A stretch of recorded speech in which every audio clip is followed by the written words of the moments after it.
I show you that you lack just what is most important and necessary to happiness, that hitherto your attention has been bestowed on everything rather than which claims it most, and, to crown all, that you know neither what God nor man is, neither what good or evil is. Why, that you are ignorant of everything else, perhaps you may bear to be told. But to hear that you know nothing of yourself, how could you submit to that? How could you stand your ground and suffer that to be proved? Clearly not at all.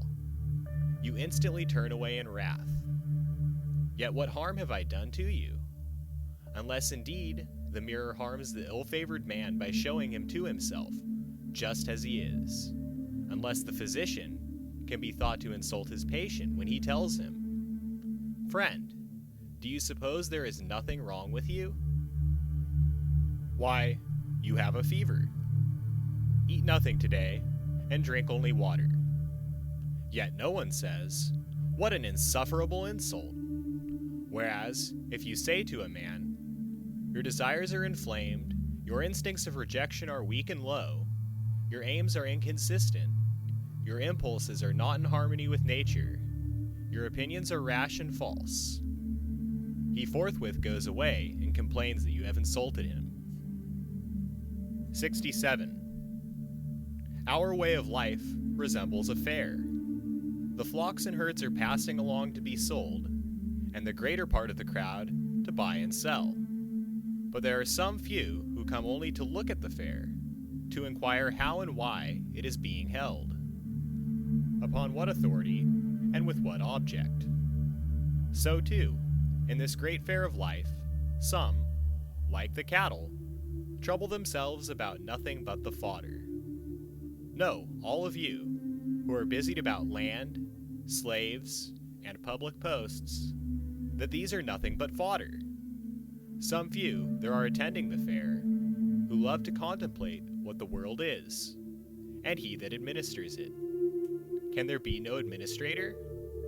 Is it possible that while neither city nor household could endure even a moment without one to administer and see to its welfare, this fabric, so fair, so vast, should be administered in order so harmonious, without a purpose and by blind chance?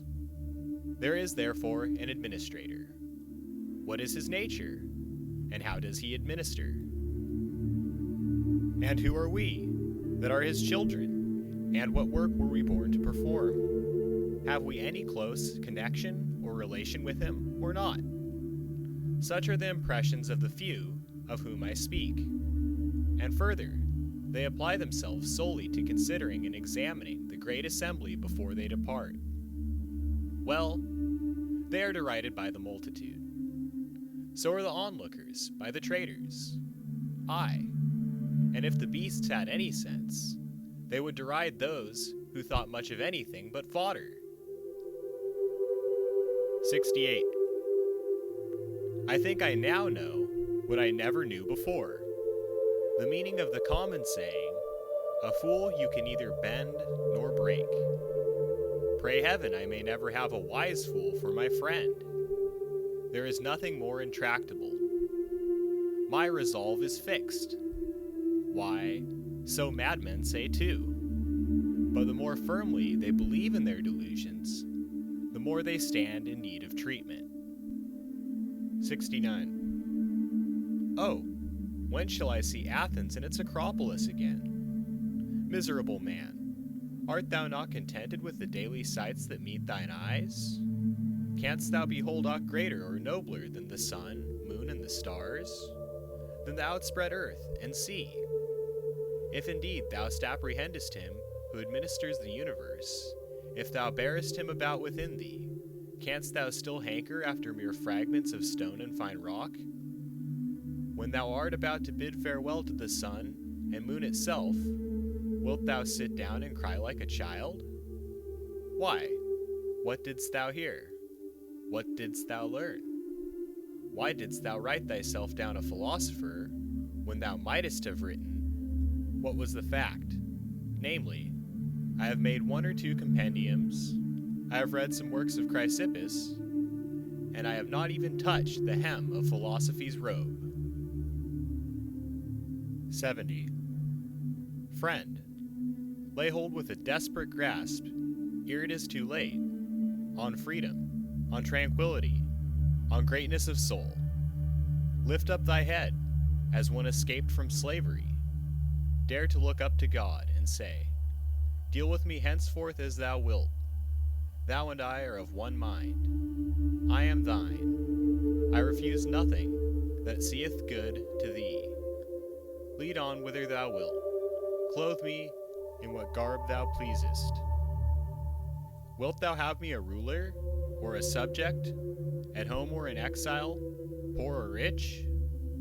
All these things will I justify unto men for thee. I will show the true nature of each. Who would Hercules have been, had he loitered at home? No Hercules, but Eurystheus. And in his wanderings through the world, how many friends and comrades did he find? But nothing dearer to him than God. Wherefore he was believed to be God's son, as indeed he was. So then, in obedience to him, he went about delivering the earth from injustice and lawlessness. But thou art not Hercules, thou sayest, and canst not deliver others from their iniquity. Not even Theseus, to deliver the soil of Attica from its monsters? Purge away thine own, cast forth thence, from thine own mind, not robbers and monsters, but fear, desire, envy, malignity, avarice, effeminacy, intemperance.